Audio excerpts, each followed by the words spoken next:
2 videos ago, I said there was probably a third one hiding in that pot. I was not being polite. I had a list, and it kept growing while I was filming the second one. So here are 12 more, and I want to be honest with you about what kind of list this is. The first video was dinners. The second was mostly dinners. This one is not. 3 of these are full dinners. The rest are jobs, things that Pot does quietly in the background that have very little to do with stew, and that most people never find out about because the machine came with a booklet full of casseroles. There is one job in here that surprised me more than anything else I have cooked in a slow cooker because it is not a meal at all. Number 8 turns the pot into a cheese pot. I should also tell you what I left out. I tried making yogurt in mine because everybody online says a slow cooker will do it. Yogurt needs tighter temperature control than my pot could give reliably, so I left it off the list. Halfway through, I will give you the 4 rules for cooling and storing everything you make in here, because several of these cook for many hours and one runs as long as 24. Stay with me until number 12, because that one is the dish people assume needs a real oven, a water bath, and a steady hand. Number 1. Chicken adobo. We start with a real dinner, and with the dish that convinced me a slow cooker could do more than stew. 4 bone-in, skin-on chicken thighs, half a cup of soy sauce, 1/3 cup of white vinegar, 6 cloves of garlic smashed, 2 bay leaves and plenty of black pepper. Bone-in and skin-on matters here. The bone keeps the meat from drying over 6 hours, and the skin is what you are going to crisp at the end. That is the whole thing. No stock, no water, and it will look like far too little liquid when you put the lid on. The chicken releases a great deal of its own. Vinegar and soy in equal-ish measure is the backbone of this dish, and it is why it tastes like nothing else in the video. I leave it undisturbed for the first hour so the vinegar can mellow. Everything in, skin side up, lid on, low for 6 hours. Start checking around 6 hours. The thickest part needs to reach 165 degrees Fahrenheit, away from the bone, and a thermometer is what tells you. Now the finishing step that makes it worth doing. Lift the thighs out onto a foil-lined pan and put them under the broiler for 4 or 5 minutes until the skin darkens and tightens. A slow cooker does not crisp things. That is what the broiler is for. Spoon the sauce over and serve it with rice if you have it. Serves one twice. 4 thighs, 2 dinners. Keeps 3 to 4 days. Number 2. Osso buco style pork shanks. Osso buco is usually veal, usually expensive, and usually a restaurant dish. Pork shanks are often less expensive, and they respond beautifully to the same long, slow braise. 2 pork shanks, about 1.5 pounds or 680 grams, 1 onion, 1 carrot, 2 stalks of celery, all cut into large chunks, a cup of broth.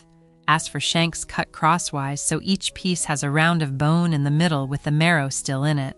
That marrow is the whole point. It melts into the sauce over the hours. If your butcher only has them whole, ask for them cut into 2-inch rounds.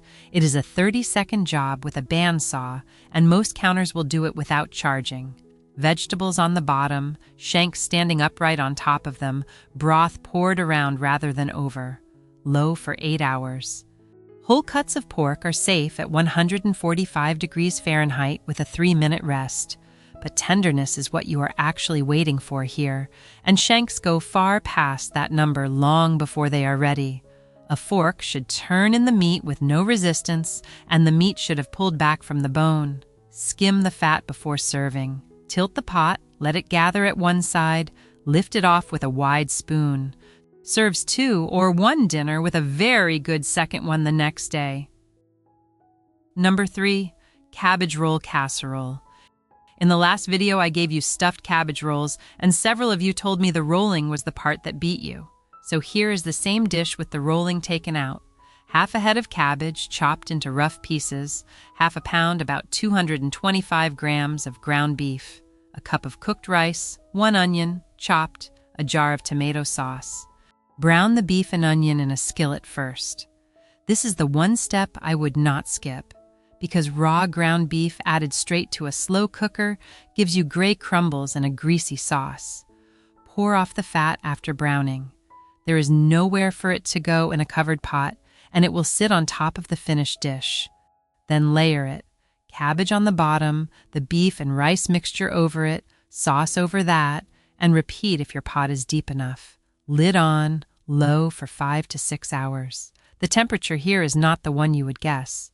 Ground beef on its own is 160 degrees Fahrenheit, but the USDA chart puts casseroles and combination dishes at 165, and that is what this is. Take the reading in the middle of the dish, not at the edge. Makes 4 servings, keeps 3 to 4 days, and freezes well in single portions. Number 4. Refried beans that are never fried. The name is a mistranslation that has followed the dish around for a century. It means well fried, not twice fried, and in a slow cooker there is no frying at all. 2 cans of pinto beans drained and rinsed, 1 onion halved, 3 cloves of garlic, a cup of broth or water. I want to say something about the beans, because it matters. Use canned, not dried. Raw dried beans contain a natural toxin called phytohemagglutinin, and the FDA guidance for dried beans is to soak them for at least 5 hours, throw that water away, and then boil them in fresh water for at least 30 minutes before doing anything else with them. Slow cooker temperatures do not reliably destroy it. This is often talked about as a red kidney bean problem, and kidney beans do carry the most of it. But researchers have found it across common beans generally, including pintos, and the amount varies a great deal from one variety to the next. Commercially canned beans have already been through a heat process that removes almost all of it, which is why canned is the answer here. So, canned beans, onion, garlic, and broth in. Low for 4 hours until everything is soft and the onion has collapsed. Fish out the onion halves and the garlic, then drain off most of the liquid into a bowl, keeping it, and mash the beans right in the pot with a potato masher. Keep that liquid rather than tipping it away because it is thick and starchy, and it is what makes the beans creamy instead of pasty. Add it back a splash at a time until they are as loose as you like. Salt to taste at the end. Mix about 3 cups, 3 to 4 days refrigerated, and they freeze beautifully. Number 5. A whole spaghetti squash. You have seen these in the store and walked past them because they are hard as a rock, and you did not want to fight one with a knife. There is another way. 1 small spaghetti squash, half a cup of water, that is it. Prick the skin 6 or 8 times so steam can escape. Set it firmly on a towel or a non-slip board first and pierce it there rather than holding it in your hand, and a sturdy fork or skewer works as well as a knife. Pick a squash small enough to sit in the pot with the lid closing properly. If the lid does not seat, the steam that does the cooking escapes and you lose hours. Whole squash, unpeeled, uncut, into the pot with the water in the bottom. Lid on, low for 6 hours. It is done when a knife slides through the skin easily. Then let it cool for 20 minutes before you touch it because the inside is full of steam. Cut it in half, scoop out the seeds, and drag a fork across the flesh. It comes away in long strands that genuinely do look like spaghetti. Butter, salt, and pepper, or any pasta sauce you like over the top. Serves 2. The cooked strands keep 3 to 4 days. Number 6. Whole artichokes. The vegetable most people have never cooked at home because it looks like it requires a technique. It requires a pot and 4 hours of not thinking about it. 2 globe artichokes, 1 lemon, a cup of water. Cut the top inch off each one with a serrated knife and snip the sharp tips off the outer leaves with kitchen scissors if you like, though it is cosmetic. Rub all the cut surfaces with the cut lemon, which stops them going brown. Stand them upright in the pot, water in the bottom, the spent lemon halves tucked in beside them. Low for 4 to 5 hours. They are done when an outer leaf pulls away with almost no resistance. Choose ones that feel heavy for their size and whose leaves squeak faintly when you squeeze them, which means they are still fresh. Eat them the way everybody eats them. Pull a leaf, scrape the soft base through your teeth, discard the rest. When you reach the pale inner cone, lift it out, scrape away the hairy choke underneath with a spoon, and the heart is what you have been working toward. Melted butter or a little mayonnaise mixed with lemon for dipping. Serves 2, and it is the most companionable dinner on this list even when you are eating alone. All right, before the second half, here are the 4 rules for cooling and storing what comes out of this pot, and they matter more here than in either of the first 2 videos, because one of these runs for as long as a day. First, understand where the risk actually is. A slow cooker runs somewhere between 170 and 280 degrees Fahrenheit, which is well above the range where bacteria multiply. So when the machine is working properly and the food has reached its safe temperature, the part people most often mishandle is what happens after the cooking stops. Rule 1. Get it into the refrigerator within 2 hours. That is the USDA limit for anything perishable, and it applies from the moment the pot is off, not from the moment you get around to dealing with it. Rule 2. Shallow containers, not the crock. That thick ceramic insert holds heat for hours, and a deep container of hot liquid cools from the outside in while the middle stays warm. Divide it into shallow containers and it drops fast. Rule 3. For anything liquid, help it along. The professional standard, the one written into the FDA food code, cools food from 135 degrees to 70 within 2 hours and then down to 41 within another 4. For a large batch of broth, divide it into smaller, shallow containers and set those in a sink of ice water, stirring now and then. That is far faster than waiting. Rule 4. 3 to 4 days in the refrigerator, then it is done. Freeze what you will not get through. That is the same window as everything else, and I would not stretch it for a broth that spent 12 hours warm. If you cook for one, and this is the sort of thing you find useful, do subscribe. It is a small thing on your end and it means these turn up for you. 6 more. Number 7. Bone broth, the long way. This is one of the jobs a slow cooker is especially well suited to, and it comes down to the one thing it does well. It holds a low, steady temperature for as long as you want without anybody watching it. 3 pounds of beef bones, marrow or knuckle, 1 onion, 2 carrots, 2 stalks of celery, all in large chunks, 2 tablespoons of vinegar, water to cover.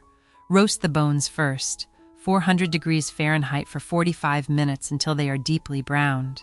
This is the difference between a broth that tastes of something and one that tastes of warm water, and it is worth the extra pan. Everything in the pot, water just covering, low for 12 to 24 hours. 12 hours gives you a good broth. 24 gives you a deeper one. A collagen-rich batch may set to a soft jelly in the refrigerator, and that is perfectly normal rather than a pass or fail test. Keep the water just covering the bones. Topping it up partway through is fine. Drowning them at the start gives you something thin and weak. Strain it, then cool it properly. Of everything in this video, this is where fast cooling matters most because you have several quarts of hot liquid and no chance of it cooling quickly on its own. Divide it into shallow containers and set them in an ice water bath before anything goes near the refrigerator. Once it is properly cooled and chilled, the fat sets into a firm cap you can lift off in one piece. Makes about 8 cups of broth, 3 to 4 days refrigerated, or freeze it in single cup portions, which is how I keep mine. Number 8. Ricotta from scratch. Here is the one I promised. You can make fresh cheese and it takes about an hour of doing nothing. Half a gallon of whole milk, 1/3 of a cup of lemon juice or white vinegar, a teaspoon of salt, milk into the pot, lid on, high. Heat it until it reaches 180 degrees Fahrenheit and start checking before the 2-hour mark because slow cookers vary. The temperature is the end point here, not the clock, and a thermometer is the only measurement that matters. Turn the pot off. Pour in the lemon juice and give it one gentle stir, then leave it completely alone for 20 minutes. Stirring is what breaks the curds into grains instead of soft clouds. You will see it separate, pale solid curds floating in thin greenish whey. That is exactly right. And if it is not separated after 20 minutes, the milk did not get hot enough. Keep the whey rather than pouring it away. It goes into bread dough or soup in place of water. Line a colander with a double layer of cheesecloth over a bowl, ladle the curds in, and let it drain for 20 to 30 minutes. Longer for a firmer ricotta, shorter for a looser one. Salt it, get it into the refrigerator promptly, and eat it within 3 to 4 days. Use whole milk that is pasteurized rather than ultra-pasteurized. Regular pasteurized milk tends to give more predictable curds. Ultra-pasteurized has been heated so high that it can be far less cooperative. Makes about 2 cups. Number 9. Applesauce, no sugar, no stirring. 8 apples, half a cup of water, a cinnamon stick if you want one. Peel and core them, cut into rough chunks, everything into the pot. Low for 6 hours. No sugar. I mean that as a recipe instruction rather than a health point, because 6 hours of gentle heat concentrates the apple's own sweetness, and sugar on top of that makes it cloying. Taste it at the end and add a spoonful only if your apples were sour ones. A mix of apple varieties gives you far more interesting sauce than one kind, sweet and tart together, and softer varieties break down while firmer ones hold some shape, which gives the sauce texture. Mash it with a potato masher for a rough sauce, or leave it as it is and it will be almost smooth already. Makes about 4 cups. 3 to 4 days refrigerated, the same as everything else here, and freeze whatever you will not get through. Number 10. Granola. A slow cooker toasts grains. It takes longer than an oven, and it is far harder to burn, which is the trade. 3 cups of rolled oats, a cup of nuts and seeds, 1/3 of a cup of honey or maple syrup, 1/4 cup of oil, a teaspoon of cinnamon, and a pinch of salt. Mix the wet into the dry in a bowl first so everything is evenly coated. Into the pot. And here is the important part. This one recipe deliberately vents steam, which is the opposite of every other rule in this video. Check your own manual first, and if your machine is not meant to run with the lid ajar, make this one in the oven instead. If yours allows it, cook on high with the lid propped slightly open, 2 to 3 hours, stirring every 30 minutes. Letting the steam out is what stops you ending up with a warm, damp mass instead of granola. Tip it out onto a sheet pan to cool completely. It crisps as it cools, not while it cooks, so do not judge it in the pot. Add dried fruit after cooking rather than before. Raisins and dried cranberries turn hard and bitter over 3 hours of heat. Makes about 4 cups. 2 weeks in a sealed jar, and only once it is completely cool, because warm granola in a closed jar softens overnight from its own steam. Number 11. Chai concentrate. Not a dinner, something to have in the refrigerator that turns a cup of hot milk into something worth sitting down with. 6 cups of water, 8 black tea bags, 2 cinnamon sticks, 8 cardamom pods lightly crushed, 6 cloves, a few slices of fresh ginger, 1/3 of a cup of honey. Everything except the tea bags, and the honey goes in first. Low for 4 hours to draw the spices out, then the tea bags, and only for the last 15 minutes. Tea left in for hours goes bitter and tannic, and that is the mistake almost every recipe for this makes. Bags out, honey stirred in, strain into a jar. Crush the cardamom pods lightly with the flat of a knife before they go in, just enough to crack them open, or the flavor stays locked inside the shell. To serve, half concentrate and half hot milk. Makes about 6 cups of concentrate. Refrigerate it promptly and use it within 3 to 4 days, or freeze what is left in a jar. Number 12. Flan. And here is the one everybody assumes needs a full-size oven, a roasting pan, and a pot of hot water. The pot is already a water bath. That is what it is. 4 eggs, a can of sweetened condensed milk, a cup of whole milk, a teaspoon of vanilla, half a cup of sugar for the caramel. Melt the sugar in a dry skillet over medium heat without stirring, swirling the pan until it goes amber. Pour it into the bottom of a heat-proof dish that fits inside your pot and tilt to coat. It sets hard in seconds, which is expected. Whisk the eggs, both milks, and the vanilla together gently. Gently, because vigorous whisking puts air in, and air gives you a bubbly flan instead of a silky one. Pour it over the caramel through a fine sieve, which catches anything stringy. Cover the dish tightly with foil. That foil is not decorative. It stops condensation from the lid dripping down and pockmarking the surface. Stand the dish in the pot and pour warm water around it until it comes halfway up the sides. Lid on, low for 2 to 3 hours. An egg dish is safely cooked at 160 degrees Fahrenheit. It is set when the middle barely moves as you nudge the dish. Let it stop steaming, then get it into the refrigerator within 2 hours of cooking, and chill it at least 4 hours and preferably overnight. Run a knife around the edge, put a plate on top, and turn the whole thing over. The caramel has become sauce. Serves 4 and it keeps 3 to 4 days. So that is 12 more, and with the ones that came before it, a great many things out of one pot. I think that is where I stop with this one. If you take one thing from today, take the cooling rules rather than any single recipe. 2 hours to the refrigerator, shallow containers, not the crock. Help liquids along. 3 to 4 days, then freeze. Everything else in this video is optional. That part is not. Tell me in the comments what your slow cooker does that I have missed. I read them, and that is genuinely how half of this list came together. Next time I want to look at the freezer and at what actually survives in there as opposed to what quietly falls apart. Take care of yourself, and I will see you then.